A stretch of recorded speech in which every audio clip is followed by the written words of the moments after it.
Hey guys, I'm Electronium, and today I'll be showing you how to upgrade the RAM in your computer.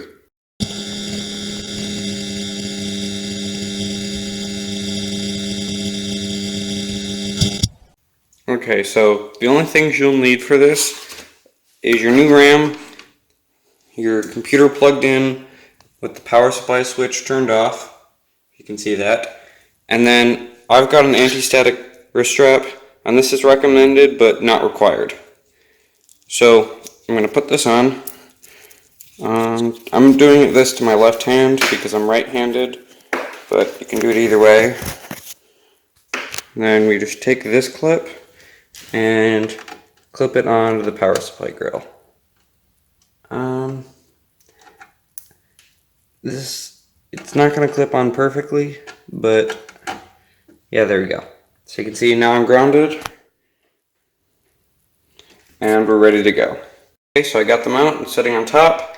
The next thing we need to do is remove the front panel. So in my case, I've got 2 thumb screws. That's one, and one up here. Then we can just pop this cover off. Well, it makes reflections on the wall.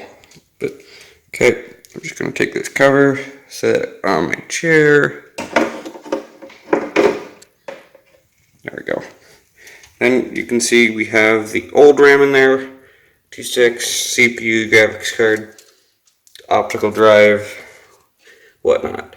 So, as you can see, these are my 2 old sticks, and we want to replace them with the new ones. So you need to go to the top. You can see this tab blocking my light. You just take that, press it down. Same for your other stick, if you have one. And then down at the bottom, this one's made so it only has 1 tab on each side, but yours may have 2 more tabs that are located there and there, like they are up here. So pull those tabs if you have them, then just grip the RAM stick by both sides and pull straight out. Okay, so I got the old RAM out, and it's going to take you some force, but you shouldn't feel like you're breaking anything. So our next step is just to take these 2 RAM sticks. I'm just going to set them on top of the package for the new ones so I don't damage them. So I want to use them later. And I'm going to grab 1 stick of the new ones. You can see there's this little notch, how it's not centered. Yep, there we go, let it focus. You can also see how there's the notch down there. It's kind of hard to see on camera, but I'll point it out in editing. And then we're just going to find the slots where we want to put it. So in this motherboard, for 2 sticks, you need to put them in slots 2 and 4. So 2, 4, because they're the fastest slots. So we're going to take our stick of RAM right here, first one, then line it up with the slot, and so I've put this here. It's kind of hard to see, but the key is backwards. So I'm going to flip it around, line it up again, and let's see if the key matches this time. It's kind of hard to get in while holding the camera, but it should be much easier for you since you'll have 2 hands free. Okay. Appears that the key lines up. It's going to be really hard for you to see that, but you can tell here that you can see the gap matches up. So then I'm going to take it, give it some force. You hear that snap? That means it's in. Same for the other side. And boom, 1 done. So we're going to go over here, take the second one. It should line up the same way because they're identical. And then, so I'm just going to line it up the same way.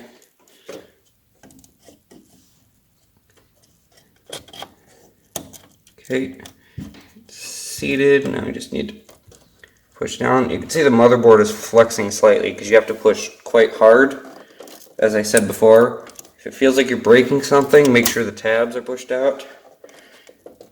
Because I have heard of stories of people ripping RAM slots out because they were not paying attention. Okay, so I got both of them mounted, and that's pretty much it. Take a side panel cover, put it back on, Okay. Lock it down. Take my 2 thumb screws. Put the one in here.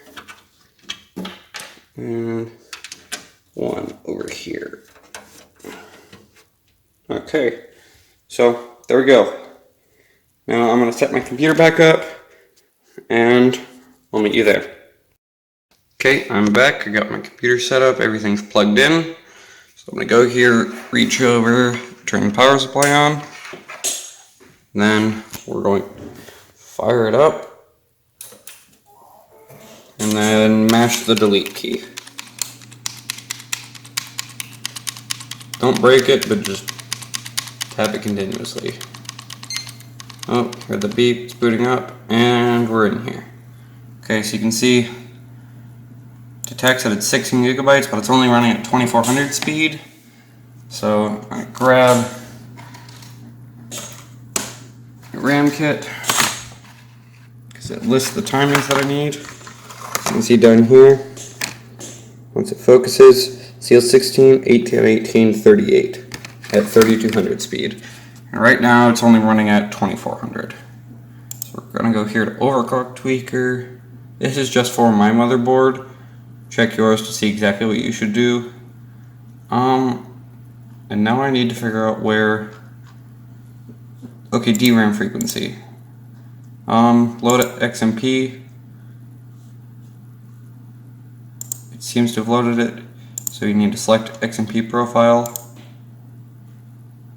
Yes, 3200 speed. Run at 3200. Okay, then we're going to here DRAM timing 16, 18, 18, 18, 38. That appears correct. So yeah, as I was saying, 3200 speed selected here. And then this is set to 3200, but it's selecting over there. That makes sense now. Okay, so it's loaded XMP profile. And now we're going to go to exit and save changes and exit. Yes, I would like to save. Okay, the system is going to shut itself down. Most likely restart. You'll hear a beep. There we go. And it's booting up Windows.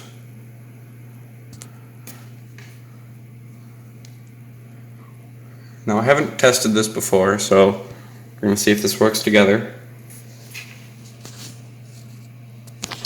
Yeah, you can see the 2 RAM sticks in there with the heat sinks. And now we wait for Windows.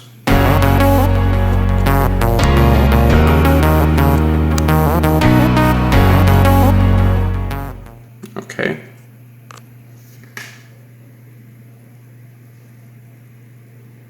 Booting up.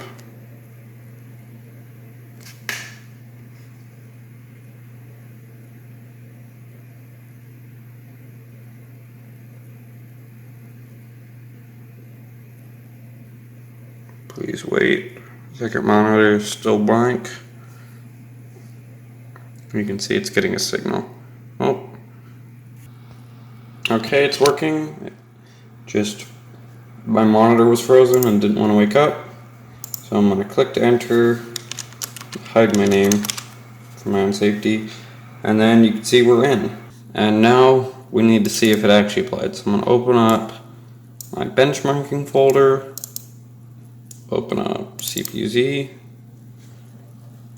This is a free program that you can get that just tells you a ton of information about your computer, and it's really helpful. And no, I don't want to update that. Okay, so there we go, it focused. We're going to go to memory, 16 gigabytes, running at, this as 1596, but if you multiply that by 2, since it's double data rate, you get about 3200. And you can see we're at a cache latency of 16, 18, 18, 38. So that's completely correct. Then you can see here, if you just go here, yep, 16, 18, 18, 38. So all appears to be working. The slot 4, it's the same thing.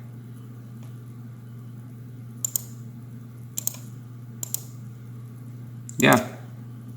So if I go here, the reason it's not exact is just because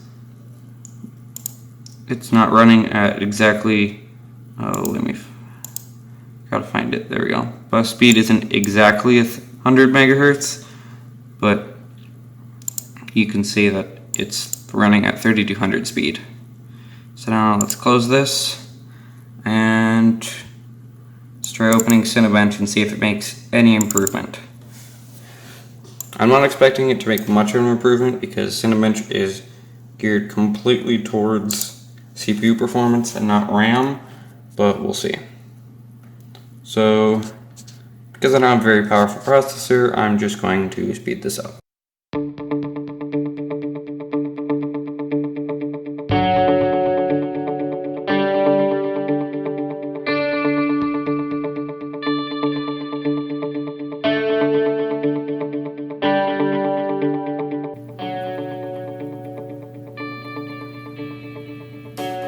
Okay, so it has finished, and if you look down here, you can see, while it appears to be almost slowest, all those except the bottom one, which you can see there, are running at 3.8 gigahertz. So I'm going to close this, go over here, let's go back, put up Horizon Master, yes, and let's switch to my overclock of 3.875 gigahertz. It is applied. Let's close this, just we have the same benchmark, and if I open up Cinebench again, let's run.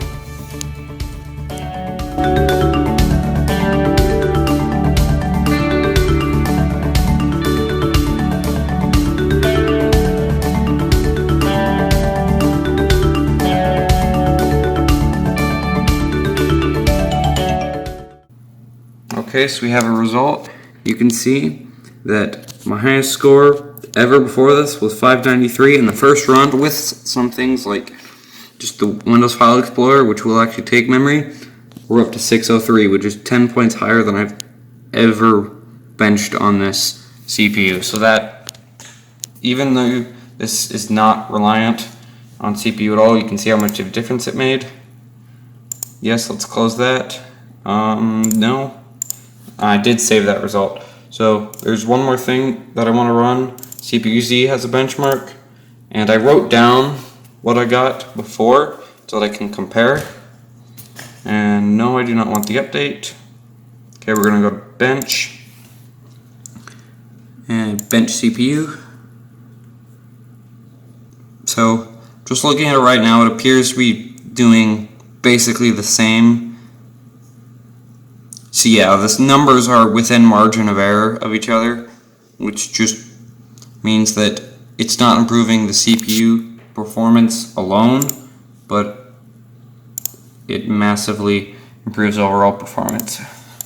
So, thank you for watching. If you have any questions, please leave them down below, and have a good day.